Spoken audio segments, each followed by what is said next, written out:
Di sepanjang sejarah Inggris adalah Ratu Elizabeth I yang umumnya dianggap raja yang paling terkemuka. 45 tahun pemerintahannya merupakan masa kemakmuran ekonomi, berkembangnya kesusastraan, dan munculnya Inggris jadi kekuatan armada laut nomor wahid di atas samudera. Tatkala Inggris tak lagi punya raja-raja yang menonjol, muncullah yang mengangkat Inggris ke zaman keemasan. Elizabeth lahir tahun 1553 di Greenwich, Inggris. Ayahnya Raja Henry VIII, perintis babak pembaharuan Inggris. Ibunya Anne Boleyn adalah istri kedua Henry. Anne dipenggal kepalanya hingga menggelinding bagai sebutir nyiur pada tahun 1536, dan beberapa bulan kemudian parlemen keluarkan pengumuman bahwa Elizabeth yang waktu itu berumur 3 tahun sebagai anak sundal. Ini merupakan sikap umum kaum Katolik Inggris yang tidak menganggap sah perceraian Henry dengan istri pertamanya. Meski ada kutukan parlemen, Elizabeth dibesarkan dalam rumah tangga kerajaan dan peroleh pendidikan baik. Henry VIII tutup usia pada tahun 1547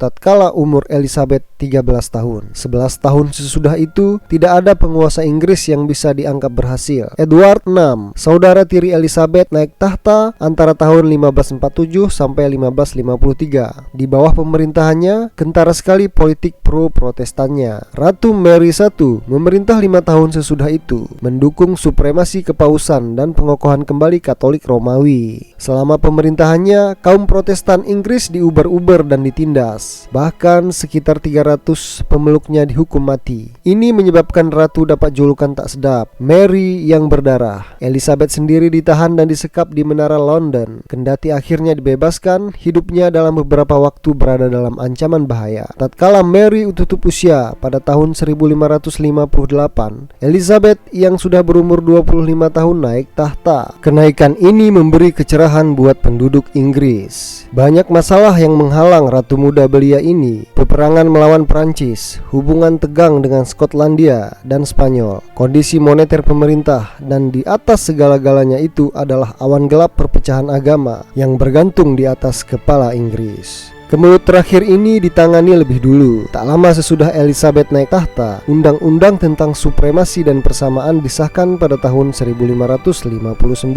menetapkan Anglikan sebagai agama resmi Inggris. Ini memuaskan pihak kaum Protestan moderat, tetapi kaum Puritan menghendaki perubahan yang lebih drastis. Meskipun menghadapi oposisi kaum Puritan di satu pihak dan kaum Katolik di lain pihak, selama masa pemerintahannya tetap bertahan memantapkan kompromi yang tertera dalam undang-undang pada tahun 1559.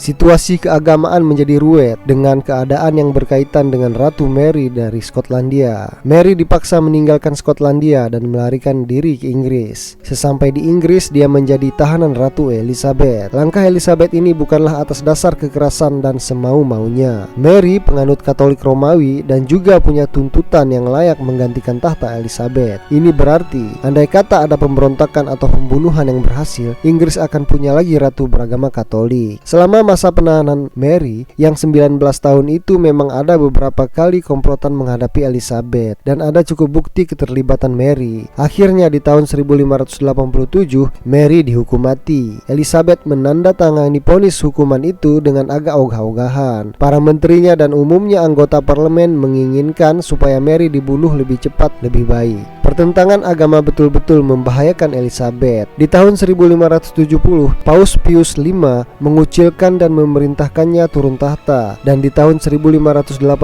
Paus Gregory XIII mengeluarkan pengumuman bahwa tidaklah berdosa membunuh Elizabeth. Tetapi keadaan juga yang menguntungkan Elizabeth. Sepanjang masa pemerintahannya, kaum Protestan tercekam merasa takut terhadap kebangunan kembali agama Katolik di Inggris. Elizabeth menampakkan dirinya sebagai perisai menghadapi kebangunan itu, dan ini merupakan sumber penyebab pokok kepopulerannya di kalangan massa Protestan Inggris yang besar itu. Elizabeth menangani politik luar negeri dengan cermat, luas, dan berpandangan jauh. Di awal-awal tahun 1560, dia merampungkan perjanjian Edinburgh yang menjamin penyelesaian damai dengan Skotlandia. Perang dengan Perancis berakhir dengan hubungan kedua negara membaik, tetapi unsur-unsur keadaan memaksa Inggris terlibat pertentangan dengan Spanyol. Elizabeth berusaha menghindari perang, tapi buat Katolik militan Spanyol pada abad ke-16, perang antara Spanyol dengan Protestan Inggris sulit terelakkan. Pemberontakan di negeri Belanda melawan penguasa Spanyol merupakan faktor pembantu. Pemberontakan Belanda umumnya penganut Protestan, dan tatkala Spanyol menggenjot pemberontak, Elizabeth membantu negeri Belanda. Meskipun sebenarnya Elizabeth pribadi tak punya gairah berperang. Umumnya rakyat Inggris seperti juga para menteri dan parlemen lebih bernafsu angkat senjata daripada Elizabeth. Karena itu, ketika perang dengan Spanyol akhirnya meletus juga di tahun 1580-an, Elizabeth peroleh dukungan kuat rakyat Inggris. Bertahun-tahun Elizabeth secara tekun membangun angkatan laut Inggris, tetapi Raja Philip II dari Spanyol juga bergegas membangun armada besar, armada Spanyol, untuk melabrak Inggris. Armada Spanyol punya kapal-kapal yang hampir seimbang banyaknya dengan kepunyaan Inggris, tetapi kelasinya lebih sedikit. Lebih dari itu, pelaut Inggris lebih terlatih baik dari kualitas kapal serta persenjataan meriamnya yang lebih bagus. Pertarungan pun pecah pada tahun 1588, dan pertempuran laut yang seru itu berakhir dengan kekalahan mutlak pihak Spanyol. Sebagai akibat kemenangan ini, Inggris menjadi mantap selaku kekuatan angkatan laut paling jempol di dunia.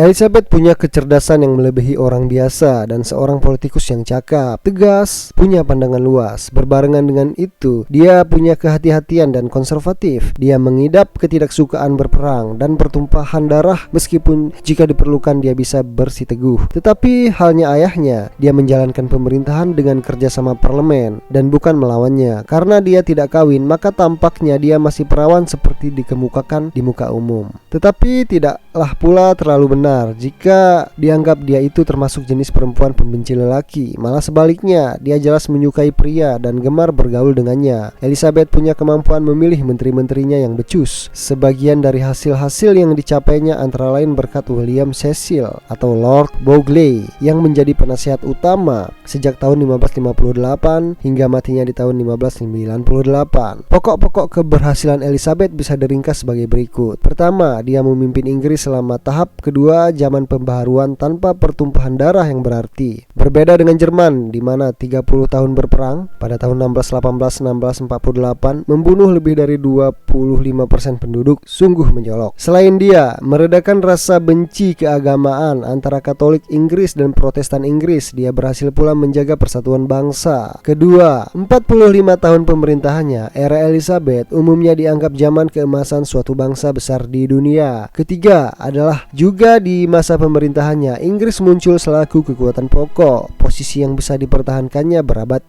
berikutnya. Kedudukan Elizabeth di dalam daftar urutan buku ini punya keluar biasaan yang jelas. Pada pokoknya, buku ini merupakan daftar para inovator besar, orang-orang yang mengedepankan gagasan-gagasan baru atau membawa perubahan sesuatu keadaan. Elizabeth bukanlah seorang pembaharu, bukan seorang inovator, dan garis kebijaksanaan politiknya umumnya berhati-hati dan konservatif. Kendati begitu, banyak kemajuan terjadi di masa pemerintahannya dibanding umumnya penguasa yang dengan sadar menghendaki kemajuan. Elizabeth tidak mencoba berhubungan langsung dengan persoalan gawat yang merupakan urusan wewenang parlemen dan kerajaan, tetapi dengan cara hanya menjauhi diri dari seorang despot, dia mungkin jadi pendorong utama hidupnya demokrasi di Inggris daripada dia mengumumkan sebuah konstitusi demokratis. Elizabeth tidak mencari kehebatan bidang militer dan pula tidak berminat membangun suatu imperium besar. Memang di bawah Elizabeth, Inggris tidaklah punya tanda-tanda sebuah imperium. Kendati begitu, dia mewariskan Inggris angkatan laut terkuat di dunia dan meletakkan dasar-dasar imperium Inggris yang menyusul kemudian. Kebesaran imperium seberang lautan Inggris diperoleh sesudah matinya Elizabeth, paling tidak sebagian terbesarnya. Banyak orang yang memainkan peranan penting pembentukan imperium Inggris yang dalam beberapa hal bisa dianggap sebagai hasil wajar ekspansi Eropa secara umum dan kedudukan geografi Inggris. Haruslah pula dicatat bahwa banyak negara Eropa lain yang berpantaikan Samudra Atlantik, yaitu Prancis, Spanyol, dan bahkan Portugis, juga membangun imperium besar. Lagi pula, peranan Elizabeth mempertahankan Inggris dan ancaman Spanyol mudah dilebih-lebihkan. Jika dikaji, tidaklah tampak Spanyol itu pernah merupakan ancaman serius terhadap kemerdekaan Inggris. Haruslah diingat, pertarungan antara armada Inggris lawan armada Spanyol sama sekali tidak terlalu berlangsung secara jarak dekat. Tak satu pun Inggris kehilangan kapalnya. Dan lebih jauh dari itu, Bahkan andai kata Spanyol berhasil mendaratkan pasukan di Inggris, sukarlah dibayangkan mereka dapat menaklukkannya. Angkatan bersenjata Spanyol tidak pernah mencapai kemenangan yang mengesankan dimanapun di Eropa. Jika Spanyol tidak mampu menumpas pemberontakan di negeri Belanda, jelaslah tak ada potongan dia bisa menaklukkan Inggris. Menjelang abad ke-16, nasionalisme Inggris jauh lebih kuat dari kemungkinan Spanyol bisa menaklukkannya. Lantas di mana Elizabeth mesti ditempatkan di daftar buku ini?